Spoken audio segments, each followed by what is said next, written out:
Gloire à Dieu. Nous allons ouvrir nos Bibles dans les Actes des Apôtres. Lisons dans Actes chapitre 12.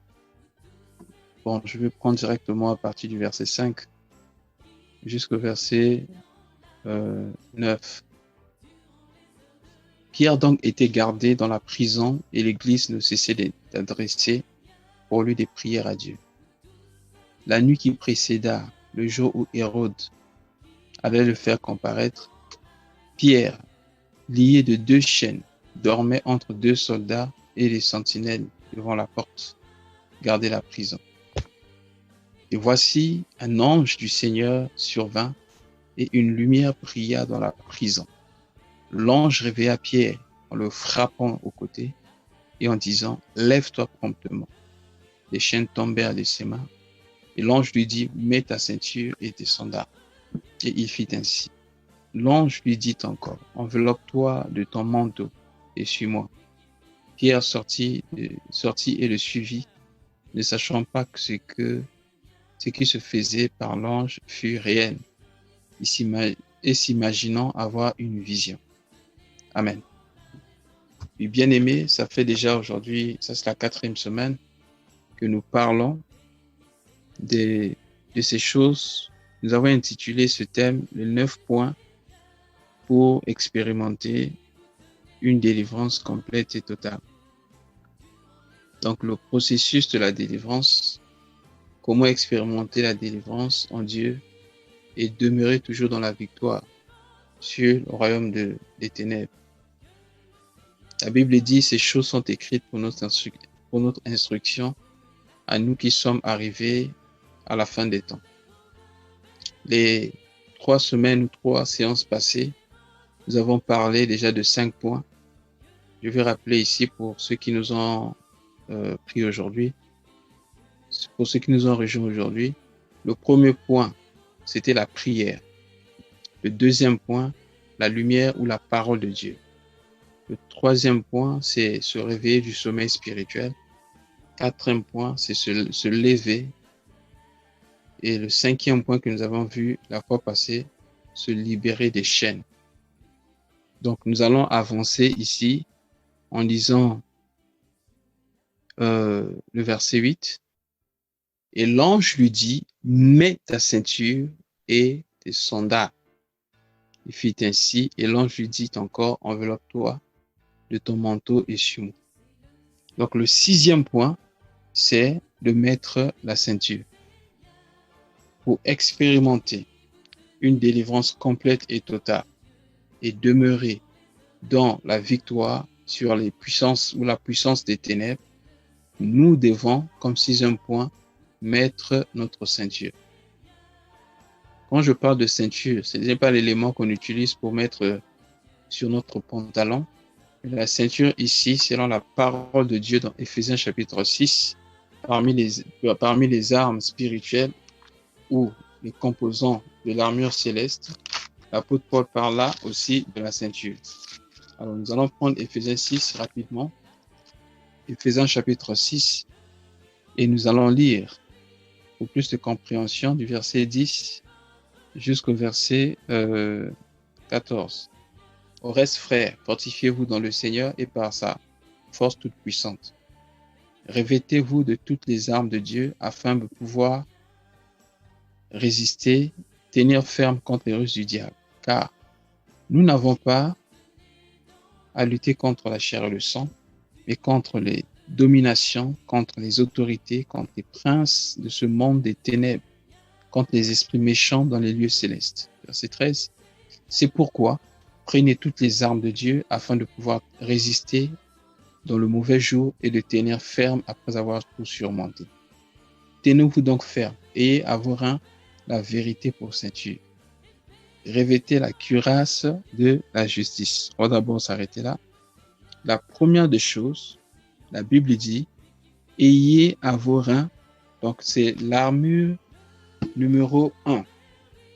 Ayez à vos reins la vérité pour ceinture. Donc, quand l'ange dit à Pierre de mettre sa ceinture, il était en train de dire à Pierre, revêt-toi de la vérité. Pour se revêtir de la vérité, nous devons nous défaire du mensonge. La Bible dit, le père du mensonge, c'est Satan.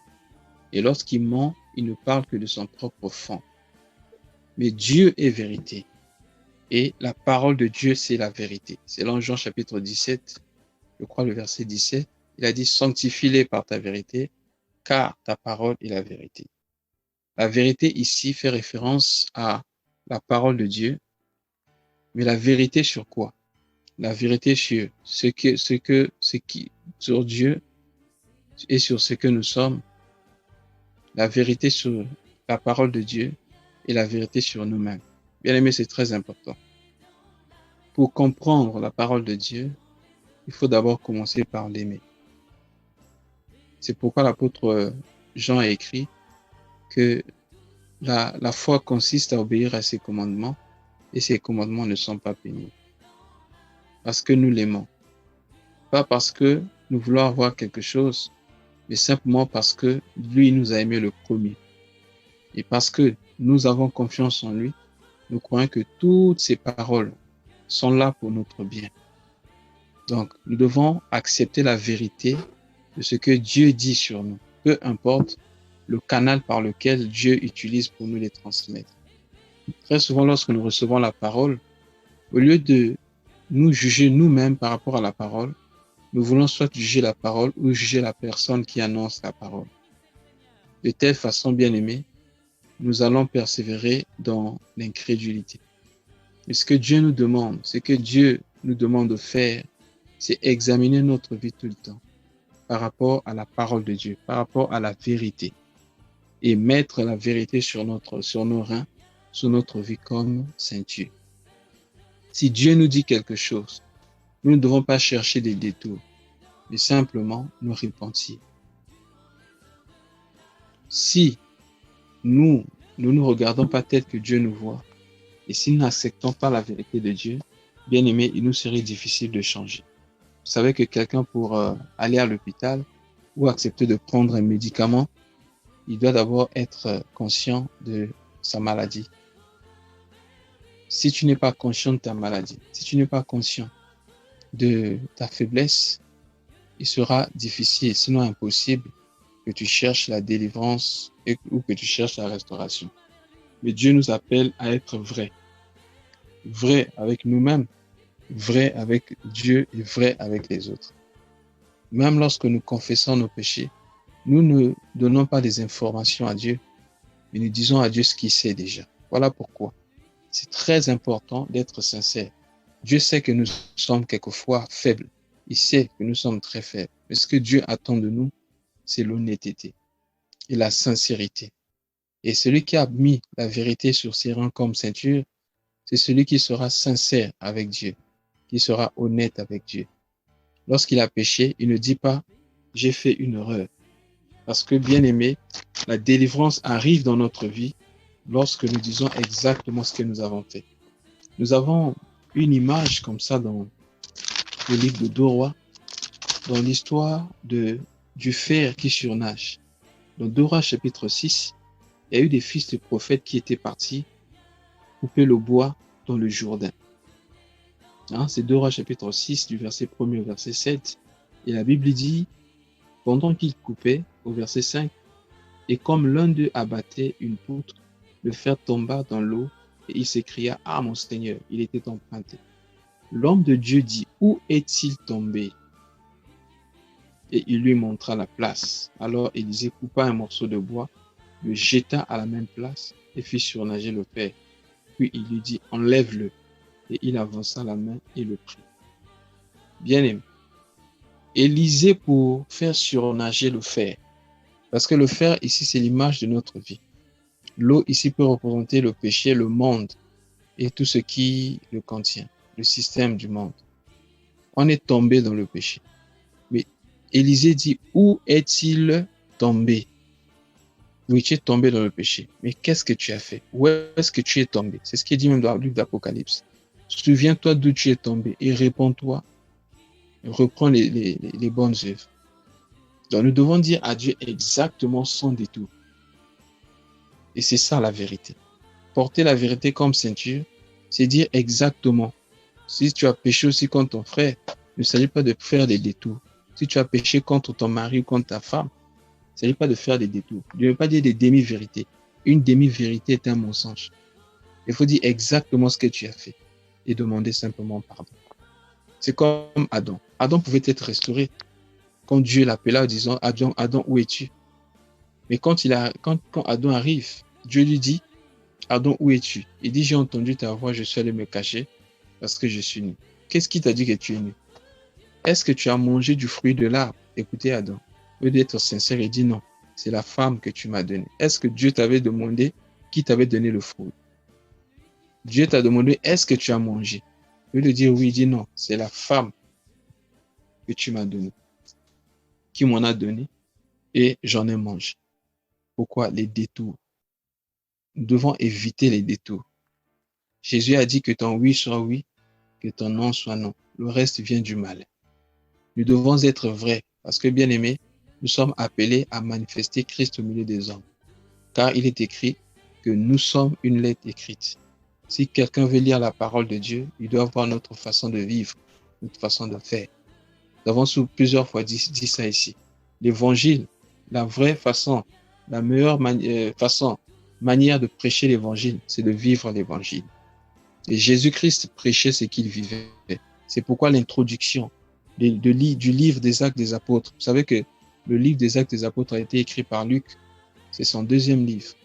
Et dans son introduction, il parle de l'évangile de Luc. Il dit, dans mon premier livre, parce que Luc, c'est une lettre que Luc avait adressée à un homme qu'on appelait Théophile, pour relater la vie, ce qui s'est passé dans la vie de Jésus. Et dans les Actes des Apôtres, il écrit à Théophile encore pour dire, dans mon premier livre, j'ai commencé par te parler des choses que Jésus a commencé à faire et enseigner. Donc, Jésus faisait et enseignait. C'est pourquoi son enseignement était puissant, parce qu'il marchait dans la vérité. Et la Bible dit, si nous sommes en lui, nous devons marcher comme il a marché et marcher totalement dans la lumière. Donc nous devons porter sur nous la vérité comme ceinture. Parce que quand nous avons la vérité sur nos reins comme ceinture, notre nudité ne sera pas vue. Mais si nous n'avons pas la vérité, devant le monde des ténèbres, nous serons nus.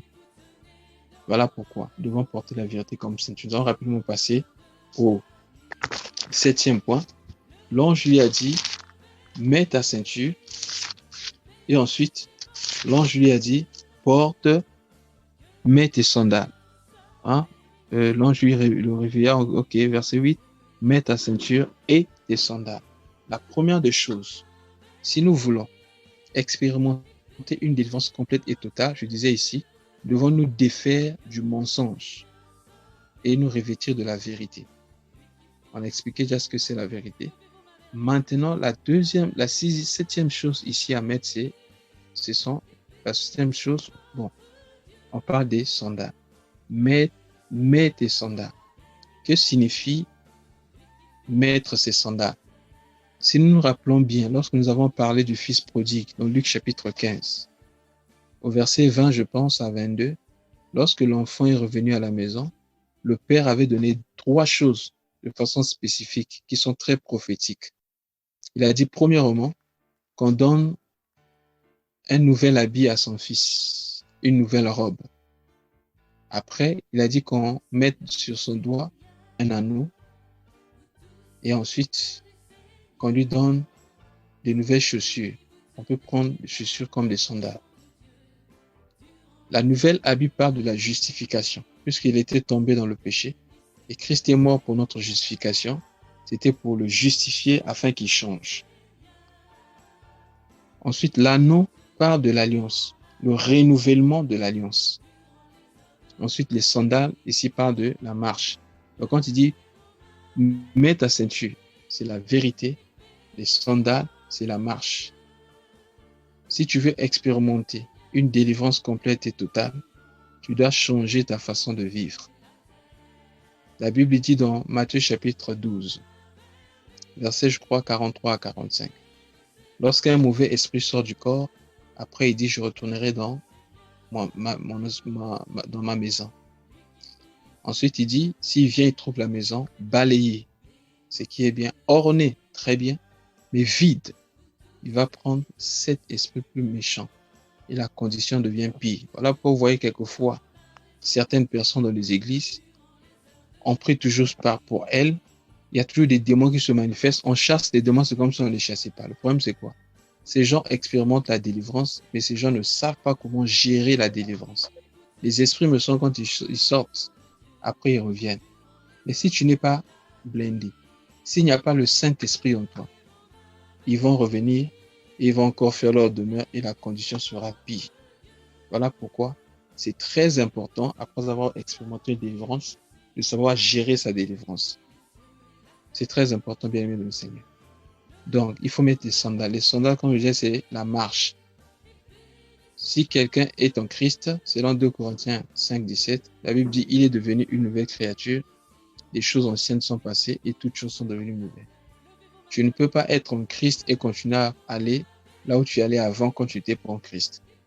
Comment ça se fait que tu es devenu en Christ soi-disant, mais tu continues avec les mêmes péchés? On doit douter de ta conversion. C'est vrai, il y a quelquefois des faiblesses. Mais si tu continues toujours dans les mêmes péchés, tu prends goût au péché, on doit douter même de ta conversion, mais tu dois repartir, courir vers le Seigneur, te demander, est-ce que vraiment tu aimes le Seigneur? Est-ce que tu as connu une vraie repentance? C'est là le problème aussi.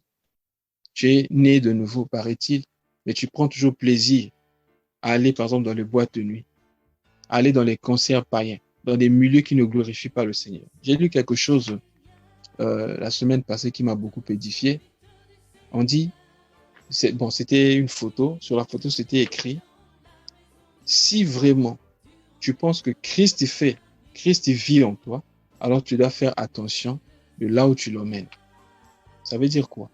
Si Christ vit en moi et que j'ai changé de marche, j'irai là où Christ peut partir et je n'irai pas où Christ ne peut pas aller.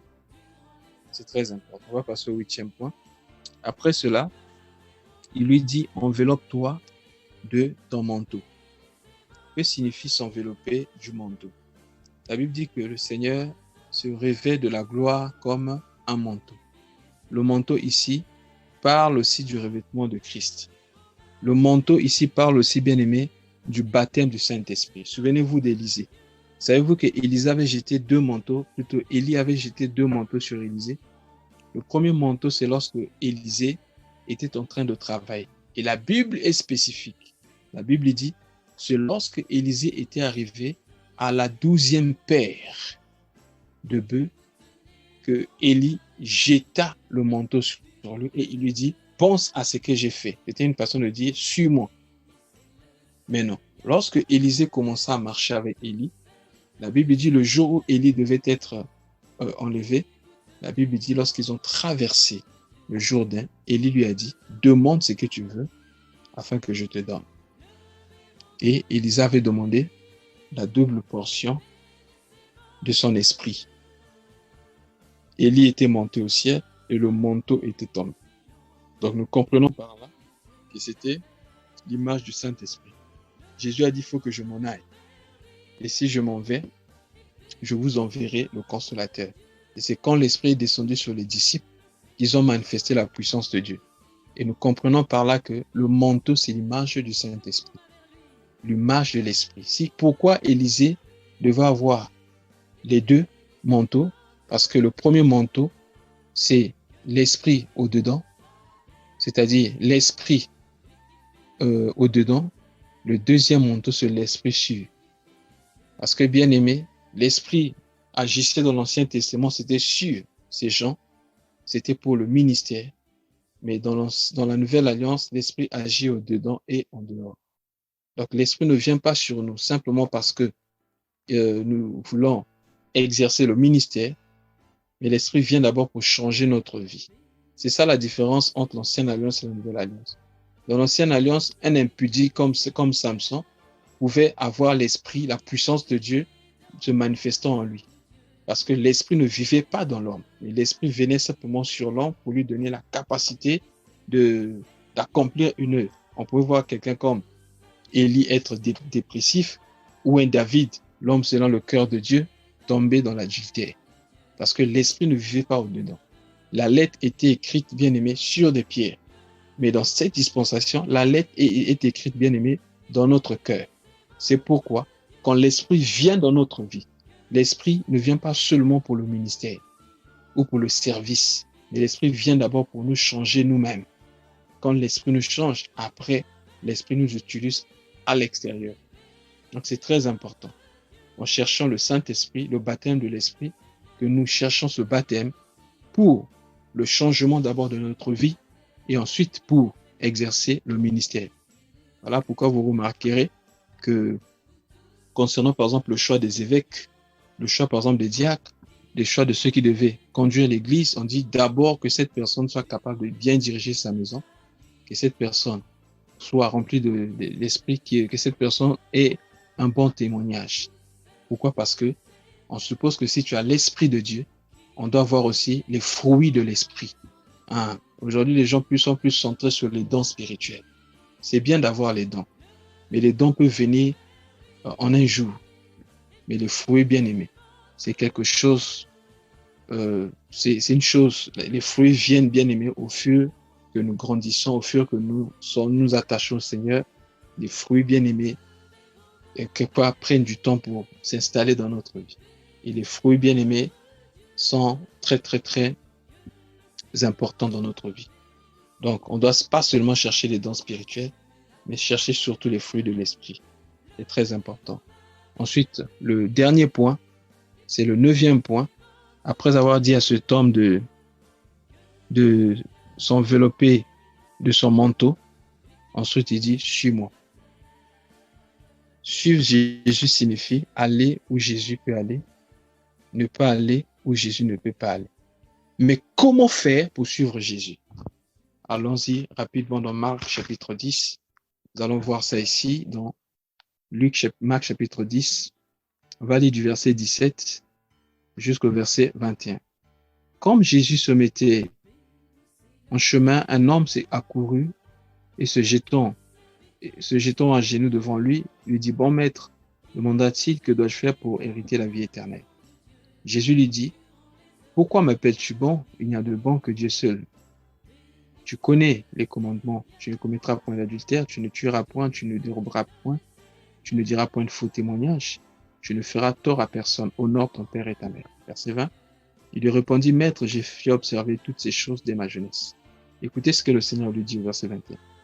Ayant regardé cet homme, Jésus l'aima et lui dit, il te manque une chose. Va, vends tout ce que tu as et donne-le aux pauvres et tu auras un trésor dans le ciel, puis viens et suis-moi. Lui, il cherchait la vie éternelle. Mais c'est pas que la vie éternelle, c'est un homme. La Bible dit, celui qui a le Christ a la vie, celui qui n'a pas le Christ n'a pas la vie. Et Jean écrit en disant, je vous écris ces choses afin que vous sachiez, vous avez la vie éternelle, vous qui croyez au nom de Jésus-Christ. Donc la vie éternelle, c'est Christ. Mais comment faire pour avoir accès à cette vie? Or, lorsque Dieu avait créé toutes choses, quand l'homme est tombé dans le péché, Dieu avait chassé l'homme loin du jardin. Et Genèse 3, et vers les derniers versets, vers le verset 24 là-bas, on dit que Dieu plaça des anges avec des épées flamboyantes qui faisaient que l'homme ne puisse pas avoir accès à l'arbre de vie, l'arbre de la vie éternelle. Donc, pour avoir accès à l'arbre de la vie, il faut accepter que l'épée puisse te couper. C'est pourquoi le Seigneur Jésus a dit à tous ceux qui le suivaient, si quelqu'un n'est pas capable de haïr son père, sa mère, ses frères et même sa propre vie, il n'est pas digne de moi. Et si quelqu'un n'est pas capable de renoncer à lui-même, de se charger de sa croix, il ne peut pas me suivre. Bien aimé, pour suivre Jésus, il n'y a que deux choses. Tu dois renoncer à toi-même, porter ta croix et le suivre. Le chemin qui conduit à l'arbre de vie, qui conduit à Christ, c'est le chemin de la croix. Et quand on parle de la croix ici, ce n'est pas le bois que Jésus avait soulevé pour aller à Golgotha, mais Jésus avait une croix pendant qu'il marchait sur la terre qui était invisible. Et cette croix consiste à quoi? À renoncer à sa propre volonté. Renoncer au moi pour faire totalement la volonté de Dieu. Et si nous voulons bien aimer suivre Jésus et être toujours victorieux, lui, il avait toujours vaincu. Pourquoi? Parce que il était agréable à Dieu. Et si nous voulons vaincre comme Jésus, nous devons le suivre. Et si nous voulons le suivre, nous devons renoncer à nous-mêmes, renoncer au moi afin de le suivre. Et c'est alors que nous serons toujours bien-aimés vainqueurs. Nous allons toujours expérimenter la délivrance et nous serons toujours protégés par lui. Car il a dit lui-même dans Jean chapitre 8, verset 29, « Celui qui m'a envoyé est toujours avec moi. Il ne m'a pas laissé seul parce que je fais toujours ce qui lui est agréable. » Pour être agréable à Dieu, il faut marcher comme Christ a marché. Et c'est ainsi que nous aurons toujours la victoire. Donc voilà, en général, j'ai voulu qu'on finisse avec les 9 points aujourd'hui afin que nous soyons tous édifiés. En tout cas, si vous avez des questions, n'hésitez pas.